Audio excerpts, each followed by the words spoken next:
Hi, my name is Amar Molinas. I'm a recent graduate from the Oklahoma City Community College computer science program with an AAS in applied computer science. And today I just want to give you guys a brief introduction to Android development with Android Studio. So you may wonder, well, why would I want to develop with Android? And I think one good reason is Android's popularity.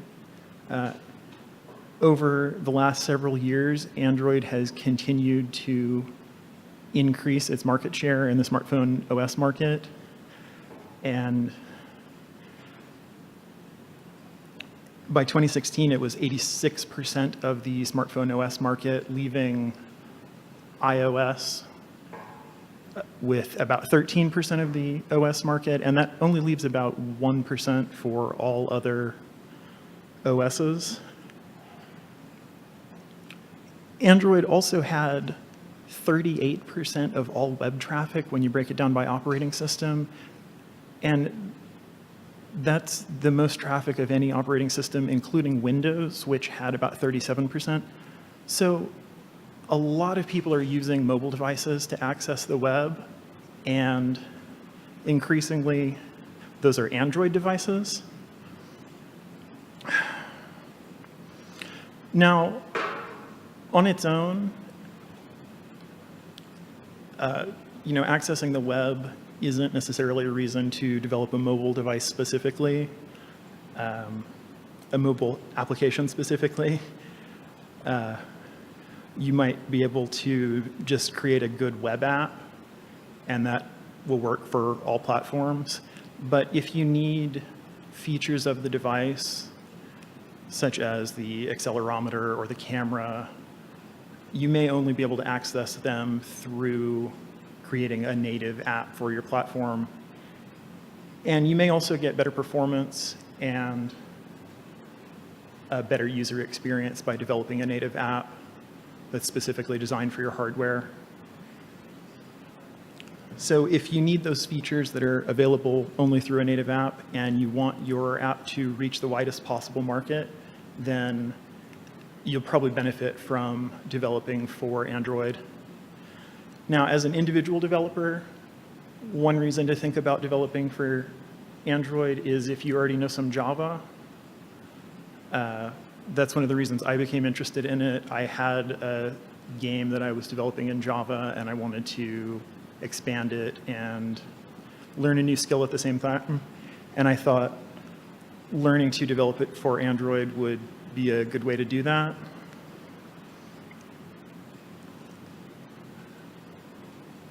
And Android is more than just developing for tablets and phones. You can also develop for wearable devices, smartwatches, and things like that, and things like Android TV.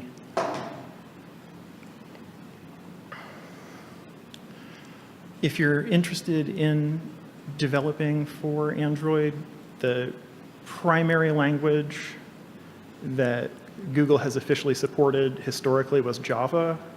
And in 2014, they developed the Android Studio IDE based on IntelliJ IDE as the official IDE for Android development. But recently they announced that there's going to be another officially supported language that I think a lot of developers are already using called Kotlin. Right now you'll still need a plugin to develop for Android with Kotlin, but it's been compared to Swift for iOS development. It's supposed to speed some things up and make the process a little simpler, and it should be fully supported in the next version of Android Studio. So now's a good time to learn Kotlin. You can also incorporate C++ into your Android code if you need it for certain applications. 3D games are a good example of that. They might benefit from using C++. There are other development tools and languages you can use. If you code in Java, you may want to use Eclipse. If you are interested in game development, you might want to use C# and the Unity game engine or other similar game engines. There's the B4A IDE if you know BASIC and you want to use that. And if you know some JavaScript and HTML and you're coding an app that way, then you can use PhoneGap to convert it into a native app for Android. But if you want to get started with Android Studio, the first thing you'll need to do is download the Java SDK, which you can get from Oracle's website. And then you'll want to download Android Studio and the Android SDK, which you can get as a package from developer.android.com/studio. It's a pretty big download, so just be warned, the SDK is kind of large, and you'll want to install it someplace where you have plenty of room, especially as you add updates and more features to it. You'll also want to get at least one Android device for testing, probably more than one, but you'll be able to supplement that with virtual devices that you can create in Android Studio. And now I just want to go quickly through a couple of the features of Android Studio and what you'll encounter when you're first setting up a project. So one thing to consider before you even begin coding your app is what version of the Android APIs you'll want to use. And so we'll start a new project here.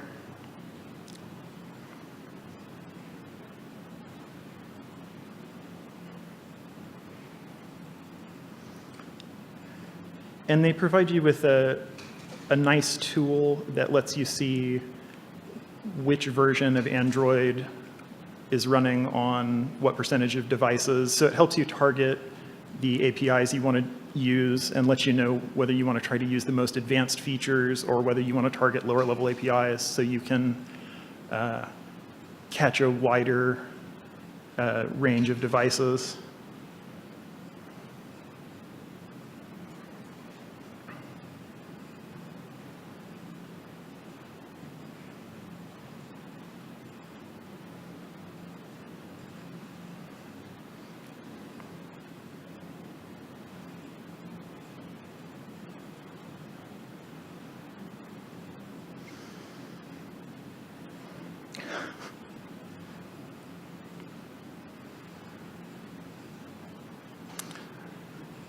Okay, the next thing you'll want to consider is what sort of activity you want to base your application on. Activities sort of provide a template and an interface for you to code your app around, and you can put together multiple activities to create a complete app.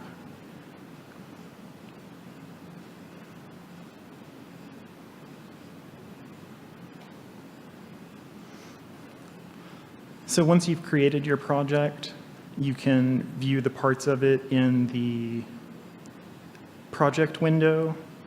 A couple of things I want to point out. In the Java folder, you have your main activity.java. That's where you'll define most of the behavior of your application, but it also, in the resources folder, has the activity main.xml, which defines a lot of the layout of your application. Now, it's just an XML file. You can edit it directly, but Android Studio also gives you a very nice graphical user interface with drag and drop functionality, and you can do things like lay out your app for different screen sizes and different types of device. Another thing you'll want to check out is the styles.xml, which is where the theme that your app is using is defined. There's also a nice editor for you to define the visual theme and look of your application, and you can save and reuse these themes over different projects.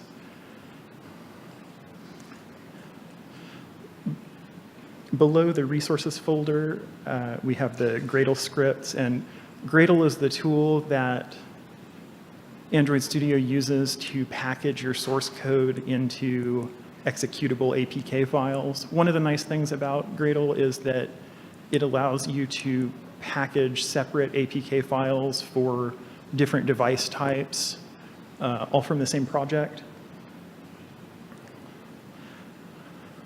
And so if we want to run our project to test it,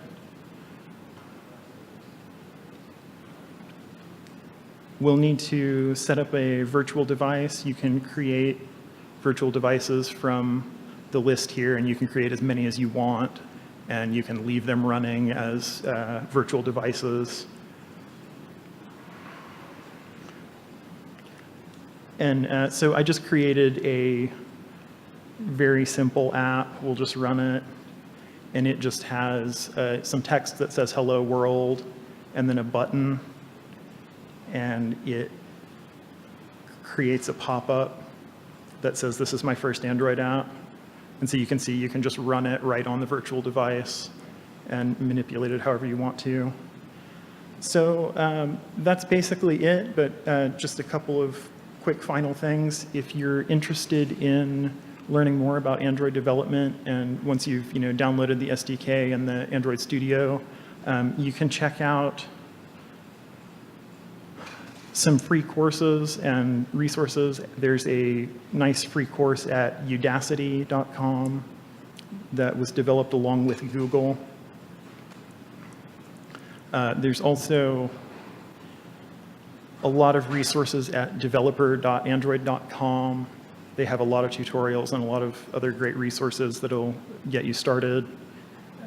And if you're interested in learning Kotlin, you can go to kotlinlang.org, and they have a very good tutorial on how to get started with Android Studio using Kotlin. So yeah, go ahead and check that stuff out. Thank you.